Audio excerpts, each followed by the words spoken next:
छत्तीसगढ़ के बालोद जिले में घर में घुसकर एक युवक पर जानलेवा हमला करने के मामले में पुलिस ने बड़ी सफलता हासिल की है। घटना के महज 24 घंटे के भीतर 6 आरोपियों को गिरफ्तार कर वारदात में इस्तेमाल किए गए हथियार और वाहन को भी बरामद कर लिया गया है। मामला बालोद जिले के थाना देवरी के अंतर्गत चौकी पिनकापार क्षेत्र के ग्राम संबलपुर नाहंदा का है। यहाँ देर रात गोकरण साहू अपने परिवार के साथ घर में सो रहे थे, तभी कुछ बदमाश घर में घुस आए और लाठी, बांस के डंडों तथा लकड़ी के राफ्टर से उन पर ताबड़तोड़ हमला कर गंभीर रूप से घायल कर दिया। घटना की सूचना मिलते ही थाना Deori police, forensic team, dog squad और साइबर सेल मौके पर पहुंची। पुलिस ने घटनास्थल का निरीक्षण किया, तकनीकी साक्ष्य जुटाए और सीसीटीवी फुटेज की जांच शुरू की। घायल की 13 वर्षीय पुत्री से भी पूछताछ की गई, जिसने घटना के दौरान एक व्यक्ति को भागते हुए देखने की जानकारी दी थी। तकनीकी साक्ष्यों और स्थानीय सूचनाओं के आधार पर पुलिस ने विशेष जांच शुरू की। संदेही भानु प्रताप जैन को हिरासत में लेकर पूछताछ की गई, जिसने अपने साथियों के साथ मिलकर वारदात को अंजाम देने की बात स्वीकार ली है।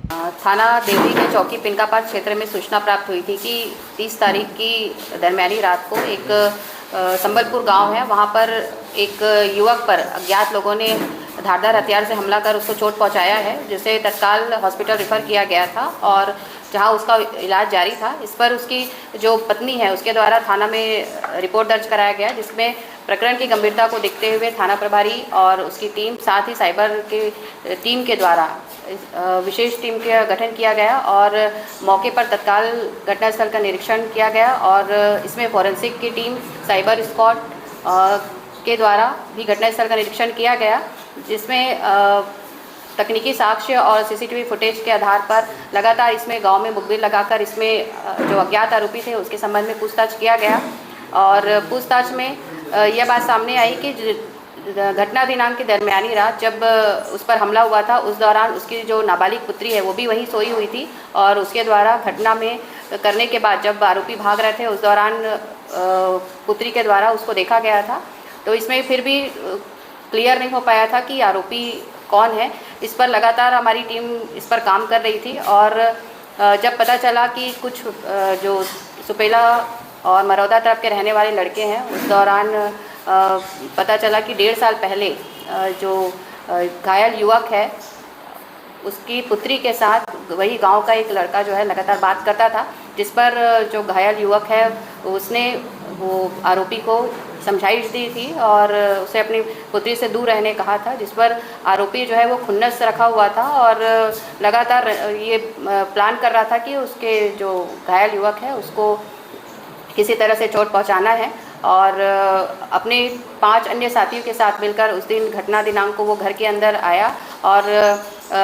जो घायल युवक है उसके सिर पर लगातार डंडे और लोहे का राफ्टर होता है, उसे चोट पहुंचाकर घायल अवस्था में छोड़कर जब उसकी पुत्री उठ गई और उनको भागते हुए देखी तो वो घर से भाग गए और अपने घर चले गए, जहां पर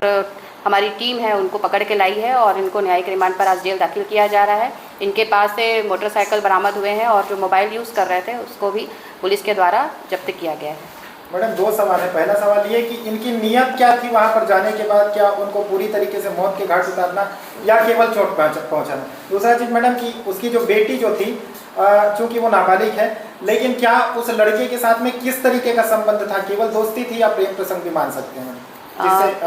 आरोपी प्रार्थी जो है उनको तकलीफ थी। ये जो इनसे पूछताछ हुई है आरोपी से, ये मारने के लिए ही उनके घर पे प्रवेश किए थे, चूँकि वो नाबालिग पुत्री है जो वो जाग गई, जिसके कारण वो उसे अधमरा